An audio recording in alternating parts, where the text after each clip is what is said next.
السلام علیکم ناظرین، سلامتی ہو آپ پر جہاں بھی آپ ہوں۔ کیلنڈر پر آج دن میں تاریخ رہی 3 جمادی الاولیٰ، دن پیر ہے اور انگریزی تاریخ 28 نومبر ہے۔ اپنے میزبان راہی حجازی سے عالمی خبریں سنیے۔ جھنڈے سے لفظ اللہ کیوں ہٹایا؟ ایران نے فیفا سے امریکہ کی شکایت کر دی۔ ایران کی فٹ بال فیڈریشن نے امریکہ کی ٹیم کی جانب سے سوشل میڈیا پوسٹوں میں ایران کے جھنڈے میں رد و بدل کیے جانے پر فیفا سے شکایت کی ہے۔ واضح ہے کہ دونوں ٹیموں کے درمیان منگل کو ہونے والے ورلڈ کپ مقابلے سے قبل امریکی ٹیم نے سوشل میڈیا پلیٹ فارمز پر پوسٹیں کی تو ان میں سے ایران کے جھنڈے پر موجود لفظ اللہ کو ہٹا دیا گیا تھا۔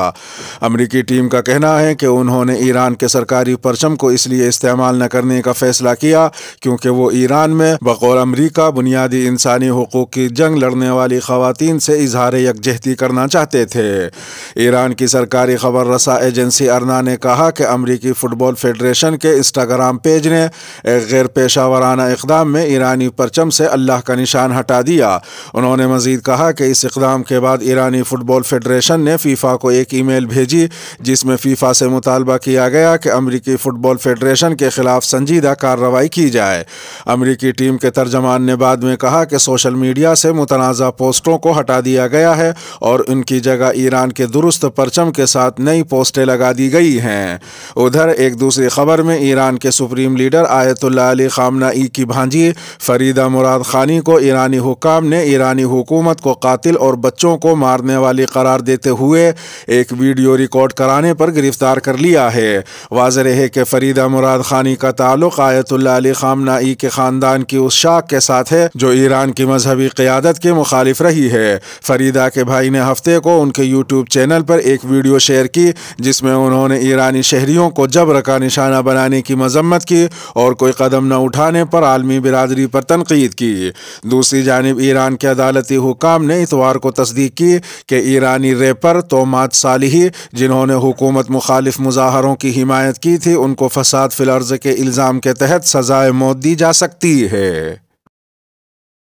بیلجیم کے خلاف تاریخی فتح کے بعد مراکشی ٹیم کے کھلاڑی گراؤنڈ میں ہی سجدہ شکر بجا لائے۔ قطر میں جاری فیفا ورلڈ کپ میں گروپ ایف کے میچ میں مراکش نے بیلجیم کو شکست دے کر ٹورنامنٹ میں ایک اور بڑا الٹ پھیر کر دیا۔ فیفا کی عالمی رینکنگ میں 22ویں نمبر پر موجود مراکش نے عالمی نمبر 2 بیلجیم کو ورلڈ کپ میں 2-0 سے شکست دی۔ بیلجیم کے خلاف اس تاریخی فتح کے بعد مراکشی ٹیم کے کھلاڑیوں نے گراؤنڈ میں ہی سجدے میں گر کر اللہ کا شکر ادا کیا۔ بعد میں سجدہ شکر کرنے کی یہ تصاویر وائرل ہو گئی۔ دوسری جانب بیلجیم کے خلاف مراکش کی اس جیت نے فٹ بال شائقین کو حیران تو کیا ہی لیکن اس سے زیادہ خوش کن لمحہ اس وقت دیکھنے میں آیا جب میچ جیتنے کے فوراً بعد ہی مراکشی کھلاڑی اشرف حکیمی اپنی والدہ کی دعائیں اور ان کا پیار لینے تماشائیوں کے بیچ میں پہنچ گئے۔ ان تصاویر کو کیمرے کی آنکھ نے قید کر لیا اور اس کے کچھ دیر بعد یہ تصاویر اشرف حکیمی نے بھی اپنے ٹویٹر اکاؤنٹ سے پوسٹ کی اور ساتھ عربی زبان میں لکھا احبوکی امی، امی جی مجھے آپ سے محبت ہے۔ ادھر ایک دوسری خبر میں مراکش کے ہاتھوں بیلجیم کے ہارنے کے بعد بیلجیم میں فسادات پھوٹ پڑے۔ فرانسیسی خبر رساں ادارے AFP کے مطابق بیلجیم کی ہار کے بعد برسلز میں فٹ بال فینز نے پولیس پر حملہ کر دیا جس کے بعد سیکیورٹی اہلکاروں کی جانب سے حملہ آوروں کو منتشر کرنے کے لیے واٹر کینن اور آنسو گیس کا استعمال کرنا پڑا۔ بیلجیم کی شکست کے بعد درجنوں فٹ بال شائقین برسلز کی سڑکوں پر نکل آئے اور انہوں نے دکانوں کے شیشے توڑے اور متعدد گاڑیوں کو بھی نظر آتش کر دیا۔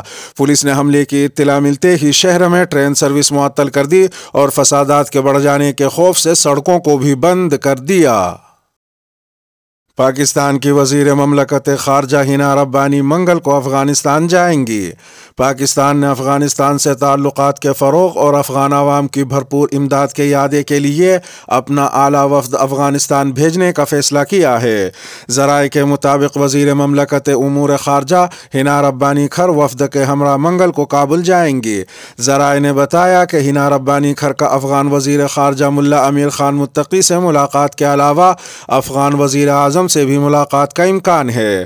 ذرائع کے مطابق افغان وزیر خارجہ ملا امیر خان متقی سے منگل کے روز مذاکرات ہوں گے، جبکہ ہنا ربانی کھر اور ملا امیر خان متقی روابط کے فروغ پر بات چیت کریں گے۔ ادھر ایک دوسری خبر میں خیبر پختونخوا میں ضلع کرم کے علاقے میں پاک افغان سرحد خرلاچی کو 2 ہفتوں بعد کھول دیا گیا۔ ڈپٹی کمشنر واصل خٹک کے مطابق دونوں ملکوں کے درمیان تجارتی اور پیدل آمد و رفت بحال ہو گئی ہے۔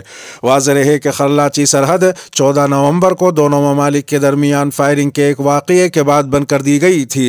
اسسٹنٹ کمشنر امیر نواز نے بتایا کہ پاک افغان حکام کے تعاون سے اس مسئلے کے حل کے لیے 2 طرفہ قبائلی عمائدین کا جرگہ ہوا، جس میں مذاکرات کامیاب ہو گئے۔ کامیاب مذاکرات کے بعد سرحد کو کھولنے کا فیصلہ کیا گیا۔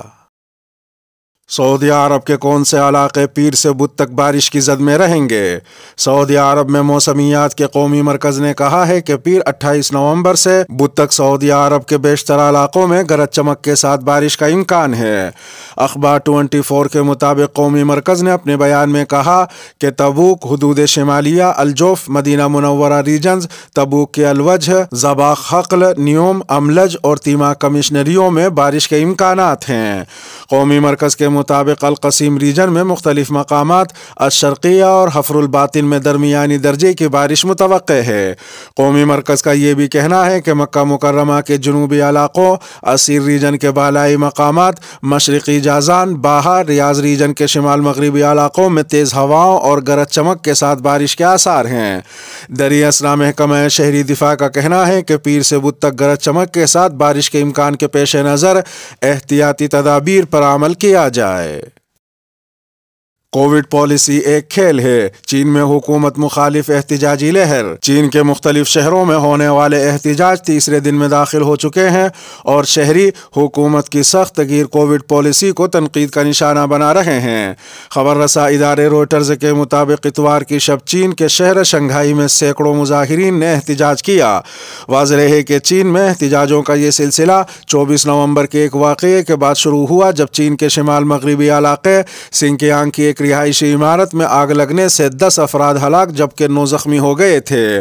بتاتے چلیں کہ چینی حکومت کی وائرس پر قابو پانے کی سخت پالیسیوں نے لاکھوں افراد کو گھروں تک محدود کر رکھا ہے۔ صدر شی جن پنگ کی حکومت کو اس کی زیرو کووڈ پالیسی کی وجہ سے عوامی غصے کا سامنا ہے۔ چین کے صدر شی جن پنگ نے ایک دہائی قبل جب سے حکومت سنبھالی ہے، ملک میں سول نافرمانی کی ایسی لہر نہیں دیکھی۔